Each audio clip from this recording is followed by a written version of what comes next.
Shasta County has a legal mandate to open its jail doors the moment the facility has reached capacity.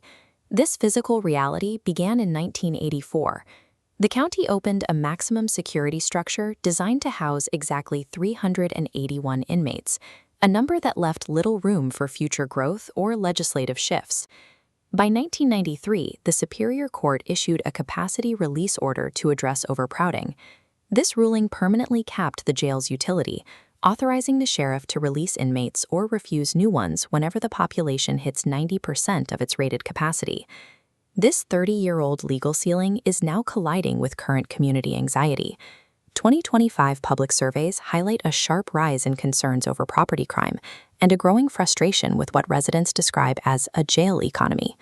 Shasta County is attempting to manage 2020's crime rates using 1980s infrastructure that is legally barred from ever operating at its true physical limit. The burden on the local jail increased significantly with state-level prison realignment. Under Assembly Bill 109, the state transferred the housing of specific low-level parolees and inmates down to county jurisdictions.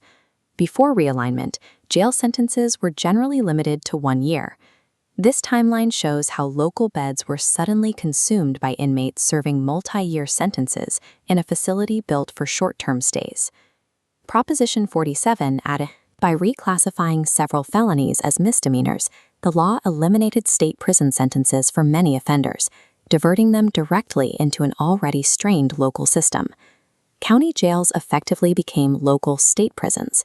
They were forced to manage long-term populations without the specialized space or staffing models found in the state system. The county has spent millions in capital projects just to keep the 1984 structure alive. Recent budgets include emergency funds to replace elevators, update obsolete security cabling, and install new doors in an attempt to maintain basic order. The 1984 layout lacks dedicated space for modern correctional needs. Plans to retrofit a mental health pod into this footprint reveal the physical impossibility of providing specialized treatment within these rigid, decades-old walls. Providing healthcare in this environment carries high legal risk.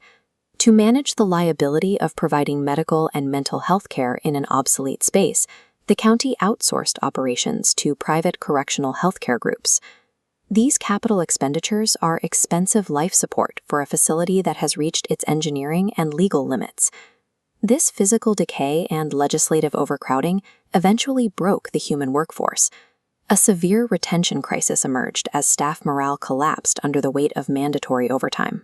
The county jail reached a point where it lacked the baseline personnel required to safely monitor the population. In August 2022, the county reached a breaking point and was forced to completely close an entire floor of the jail. This capacity chart shows the result. When the floor closed, the jail's total physical capacity plummeted. This caused the 90% threshold line from the 1993 court order to crash downward, accelerating the cycle of early releases. The collapse of the human element rendered the remaining physical and legal structures non-functional. After decades of triage, county leaders concluded that the current facility could no longer meet its operational mandate. The county has pivoted to a plan for a new corrections and rehabilitation campus to replace the aging jail. This rendering shows a shift towards site development that includes clinical spaces for an alternative custody program and a male community reentry facility. Shasta County is moving away from a singular focus on a maximum security building.